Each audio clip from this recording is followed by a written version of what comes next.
Thank you for taking 10 minutes for CNN Student News. I'm Carl Azus. It's great to see you as always. The United Nations Refugee Agency says this year has been the worst ever for migrants and refugees crossing the Mediterranean Sea into Europe.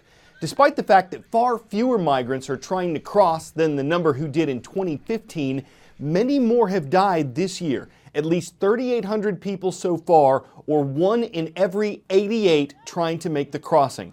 Compare that with 1 death for every 269 people last year.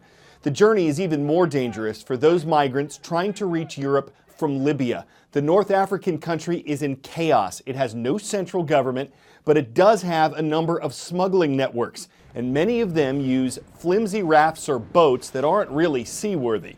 They're often overcrowded with refugees and migrants and sent over the central Mediterranean, facing strong currents, bad weather, and odds increasingly stacked against a safe journey. Next today, new research suggests space travel can be a real pain in the back. Since missions got longer in the late 1980s, more than half of the U.S. astronauts who've spent time in space have complained of back pain, and it didn't get better when they got back to Earth. A new study funded by NASA says the problem is a major weakening of the muscles of the lower back. Researchers say in space, astronauts aren't bending forward or using their lower backs to move. That led to a 19% decrease in muscle tone during a trip to the International Space Station, and even after 6 weeks of training when they came back home, the muscles still hadn't fully recovered. Doctors say yoga and core training could help, but they're concerned because the muscle loss they saw was in astronauts who'd been in space for 4 to 7 months. It could take 9 months to go to Mars, and that planet's gravity is weaker than Earth's is. Health problems in space go beyond back pain. The space station has multiple science labs where astronauts spend most of their time. Without gravity, endless new research possibilities are opened up. Every part of your day, you're jumping from one experiment to the other. We were doing flame research almost every day, and then a lot of fluids research to see what was going on with fluid dynamics up in zero-G. And this weightless environment is the perfect place to examine how the human body reacts to space, bringing NASA closer to their chief objective of sending people to Mars. Another huge chunk is what's going on with our bodies while we're up there. So You take away gravity. Right now we're standing here, we're loading up our hips, we're loading up our leg muscles, and when you get up into that zero gravity situation, all of that goes away. And the first thing your body wants to do, you're not using those muscles, let's get rid of them. You don't need that bone to be that strong, let's get rid of that and start weakening it down. Astronauts have vision changes when they're up in space. So the fluid shifts and it's actually pressing on the back of your eyes. So every 2 to 3 weeks we were doing in-depth looks at our eyes. There was really no part of the human body that was not studied in depth the whole time we were up there.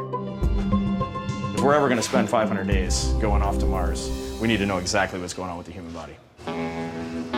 In order to counteract some of the health risks, astronauts spend an average of 2.5 hours a day exercising on station. Being in space is certainly no vacation, but up there, nothing is mundane.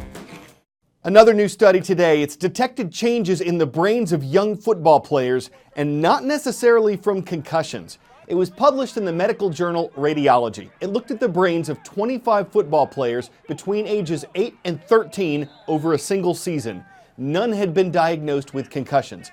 But the study found an association between increased head impacts and an unusual way in which water moved in parts of the players' brains. The unusual water movement has been linked to concussive symptoms like headaches and dizziness. The authors don't know if the impact is permanent, and critics are skeptical because not enough kids were studied.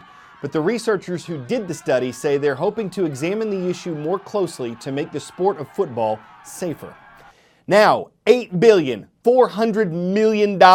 That's what Americans are expected to spend this year on Halloween stuff. It's the most ever in the annual survey of the National Retail Federation. And if you think that most of that money would be spent on costumes, well, you'd be right.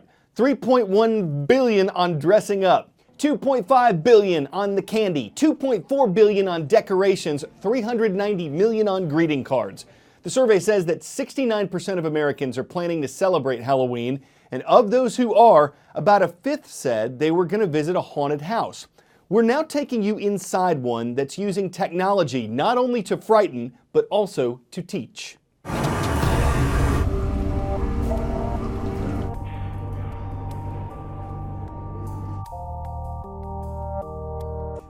When we decided to do the haunted house, it wasn't about we wanted to do an event to scare people. We wanted to pick one kind of event where we could network everything we teach into one event. And each year we add more content or more complexity. So inside the attraction we have hidden 16 sensors. So the audience members walk in the front door, there's actually a sensor there.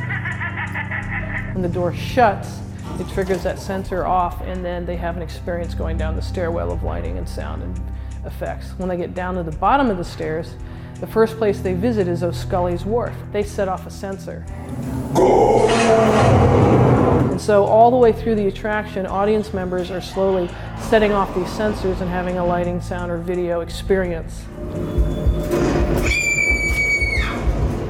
Haunted Hotel gives us an opportunity to experiment with a lot of the different technologies as time goes by. A lot of the students come to find that when they do go out work in the field, nothing is shocking to us because we're doing it here. When you get into the technology that's behind the Haunted Hotel, and then when you go out into the field, it's the same technology. The technology used in the Gravesend Inn Haunted Hotel is similar to the technology used in theme parks such as Disneyland, Universal Studios Hollywood, and others. It's great for our students because now they know the current versions of software and equipment, and they're able to take that experience right into the work environment. One of the many functions of the Haunted Hotel is that it's a recruitment opportunity for us to invite local high schools and junior highs so they can learn about careers in the entertainment industry. Sometimes we'll actually shut down the attraction while it's running when the schools request, and they can meet current college students and talk to them about what it's like to go to school, what it was like to work on the attraction, how they can obtain that goal as well. And have you hang next to me here for eternity?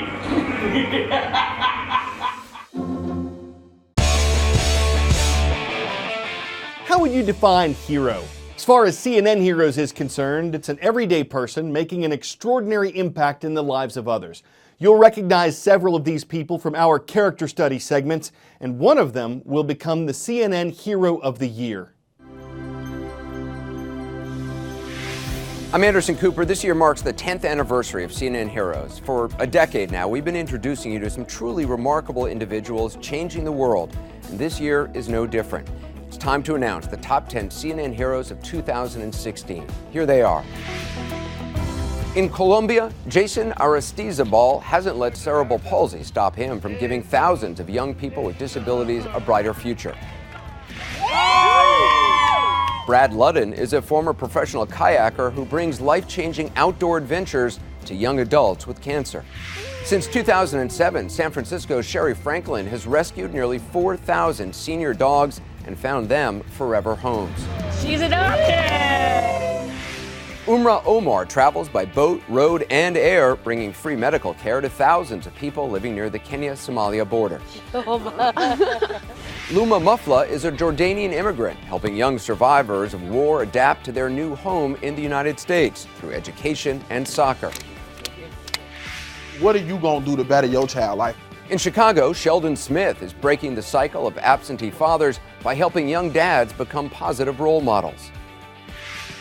Becca Stevens, she's dedicated her life to helping women escape addiction and trafficking.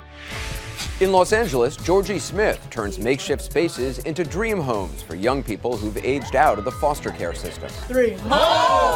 Take your reins. At 86 years old, Harry Swimmer is using his horse farm to give special needs kids a leg up. Swing wide, swing wide. And in Richmond, Virginia, cycling coach Craig Dodson mentors the most at-risk youth living in Richmond's public housing. Congratulations, the top 10 CNN Heroes of 2016. Now it's time for you to decide who will be named CNN Hero of the Year and receive $100,000 to continue their work. Just go to CNNHeroes.com to learn how to vote for the CNN Hero who inspires you the most. And be sure to tune in to the 10th annual CNN Heroes and All-Star Tribute celebrating all of this year's honorees, live from New York, Sunday, December 11th.